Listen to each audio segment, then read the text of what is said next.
ప్రభుత్వాన్ని నేను అడుగుతున్నా. ఎందుకు రేవంత్ రెడ్డి గారి ప్రభుత్వాన్ని కాపాడే విషయంలో ఇంత ఆరాటపడుతున్నారని నేను అడుగుతా ఉన్నా.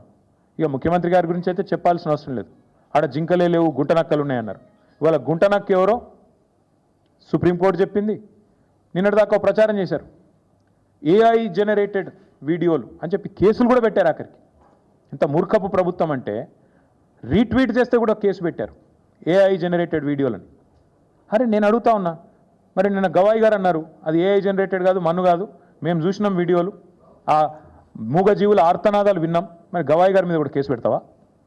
పెడతాడేమో రేవంత్ రెడ్డి, పెట్టినా పెడతాడు. అంటే ఎంత మూర్ఖపు ప్రభుత్వం అంటే ఇవాళ ఆడ చచ్చిపోతున్న జింకలు లేవంటాడు, గుంటనక్కలు ఉన్నాయంటాడు. ఇంకా దారుణం, అక్కడ మొత్తంగా అన్నిటికన్నా దారుణమైన విషయం, ఇవాళ చేయాల్సిందంతా ముఖ్యమంత్రి చేస్తాడు. ఈ దూకుడంతా ముఖ్యమంత్రిదే, ఆ పైసల వేట ముఖ్యమంత్రిది, మూటల వేట ముఖ్యమంత్రిది. కానీ బలి పశువులు అవుతున్నది ఎవరు? చీఫ్ సెక్రటరీ గారు, అధికారులు. అందుకే మేము అధికారులకు కూడా చెప్తున్నాం, జాగ్రత్తగా ఉండండి. ఇవాళ ఐఏఎస్ అధికారుల వంతు, ఫారెస్ట్ అధికారుల వంతు అయింది. నేను పోలీస్ అధికారులకు కూడా చెప్తా ఉన్నా, ఇష్టం వచ్చిన కేసులు పెడుతున్నారు. రేవంత్ రెడ్డి ప్రైవేట్ సైన్యంలాగా పనిచేస్తూ ఉన్నారు కొంతమంది, అందరిని అనను, కొంతమంది.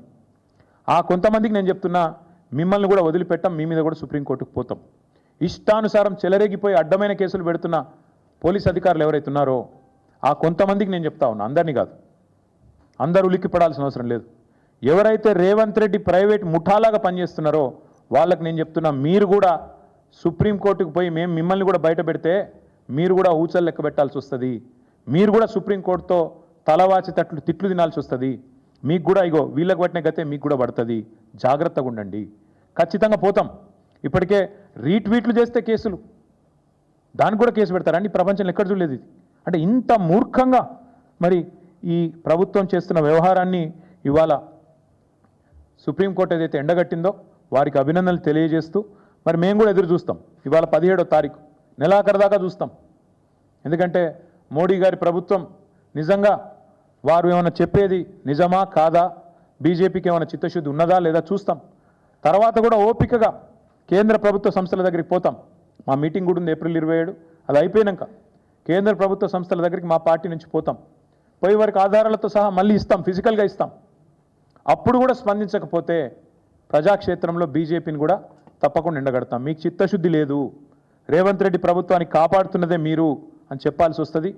1996లో ఇచ్చిన సుప్రీంకోర్టు తీర్పు నిన్న కూడా జస్టిస్ గవాయి కోర్టు చేశారు. సుప్రీంకోర్టు తీర్పు చాలా స్పష్టంగా ఉంది. మేము ఇదివరకు కూడా చెప్పాం, మళ్ళీ చెప్తున్నాం. ఏదైతే ఓనర్షిప్తో నిమిత్తం లేకుండా ఫారెస్ట్ క్యారెక్టరిస్టిక్ ఉంటే అది ఫారెస్ట్ ల్యాండే అని చెప్పిన తీర్పు ఏదైతే ఉందో దాన్ని కూడా తుంగలో దొక్కింది రాష్ట్ర ప్రభుత్వం. అందుకే మేమనేది, ఈ ఆర్థిక దోపిడీ, ఈ పర్యావరణం మీద జరిగిన అరాచక దాడి, వీటన్నిటి విషయంలో ఖచ్చితంగా నరేంద్ర మోడీ గారు స్పందించాలి. స్పందించకపోతే మీకు కూడా ఇందులో కొంత పాపంలో వాటా ఉన్నది అని అనుకోక తప్పదు.